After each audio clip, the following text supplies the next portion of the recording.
Welcome back to the channel and welcome back to another video with the new GT500.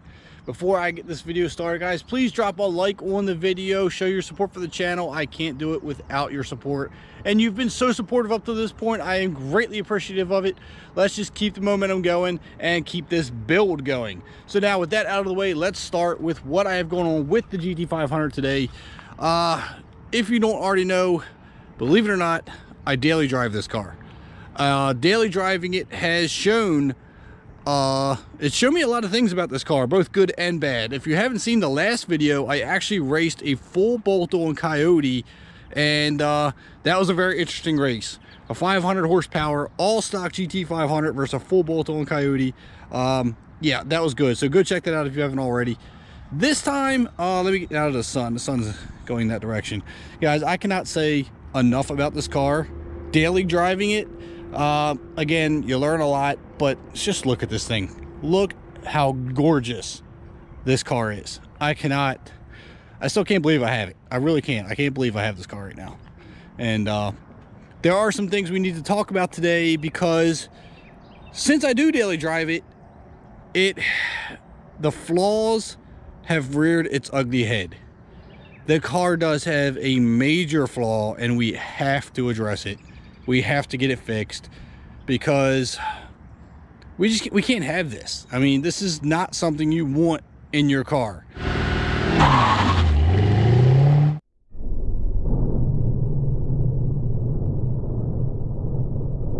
A lot of Mustangs have this problem. I didn't realize it was this big of an issue, at least with the GT500, so we're going to address it by, well, let's just take a drive and talk about it there.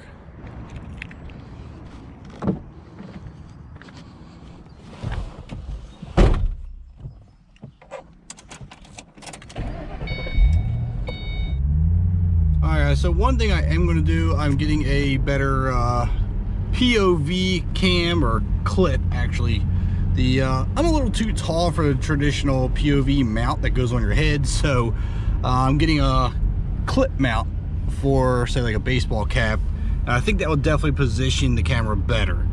So I got that coming. It should be here at the end of the week, give you some better POV footage.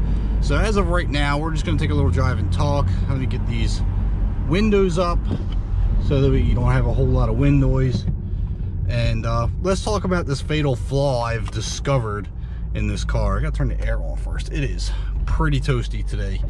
So all right, so let's talk about this flaw I found, and it's in the suspension. If you're a Mustang guy, you probably already know, but this thing has a terrible wheel hop problem. And as soon as the first time I launched this car from a dead stop, it was apparent, and it was bad. Like, it was really, really bad. It shook a car. I mean, I've had wheel hop in a car before, but never this bad. So we're gonna have to address it. Now, I had a list of mods in my head that I wanted to do to this car, in an order in which I wanted to do them, but now I feel like that's got to change. We're gonna have to change up the way I'm gonna do things. So what's gonna happen is, one, we gotta address that wheel hop. I mean, that's just the way it is. Luckily, it's not an expensive fix. It's pretty cheap. I'm probably gonna end up going to Steeda to help fix that and get their upper control arms. From what I've read up on other GT500 forums, that the upper control arms are pretty much the big culprit here, and if you get a good set of upper control arms like Steeda, and that would pretty much eliminate the problem. So we're going to do that, and I feel like it's a necessary modification, because wheel hop, if you don't already know, it's not good for your drivetrain at all.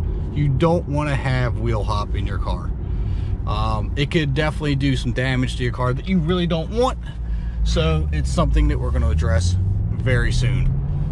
Another thing that I don't really like too much is the ride height on this car. It has a huge wheel well gap. I don't like it, so we got to address that as well. And since I'm digging into the suspension, I might as well just do it all at one shot.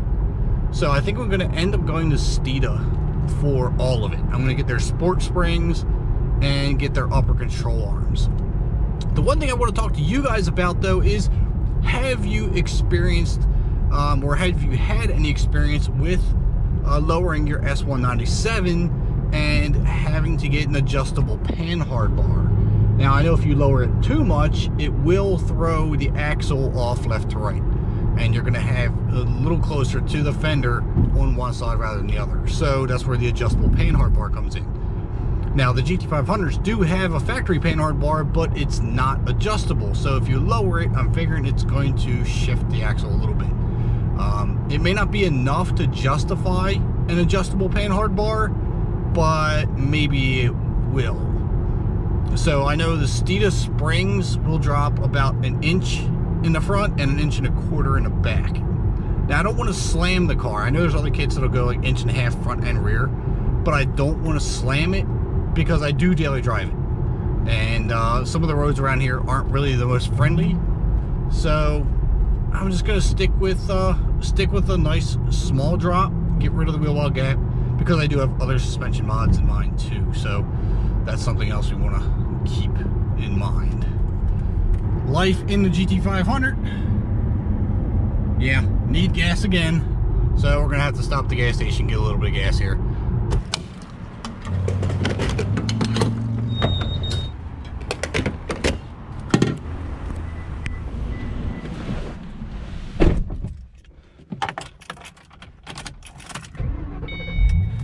All right, and here we go again. Actually, you know what? Before we leave, need to get some drinks.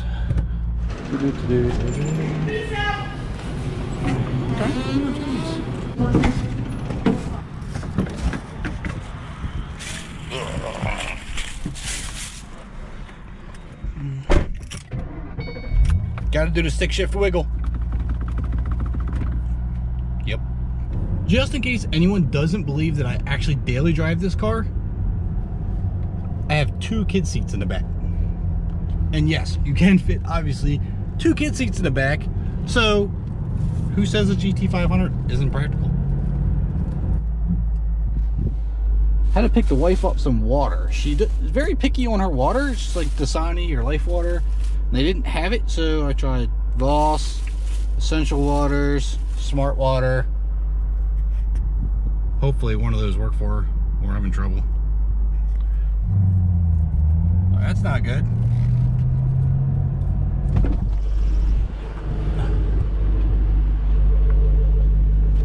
Huh.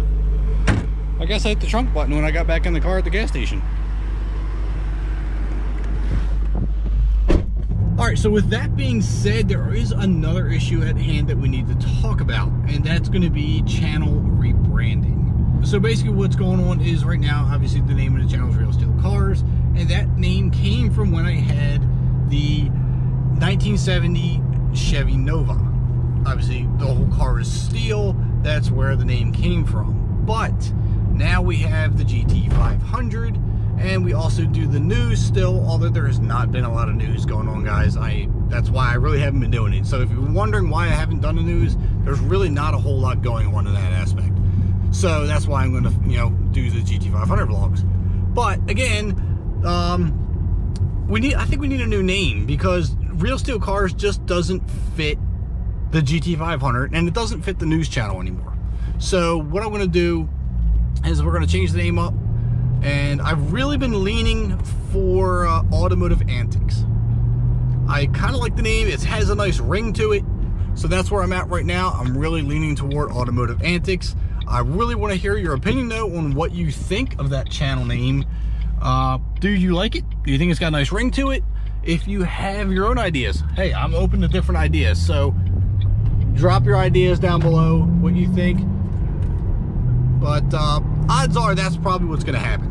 Automotive Antics is going to be the new channel. So if you click on one of the videos lately, or if you get a notification for a video under Automotive Antics or a different name, it could very well be this channel. So don't just brush to the side or think, oh crap, I never subscribed to this channel to begin with. Why am I getting these notifications?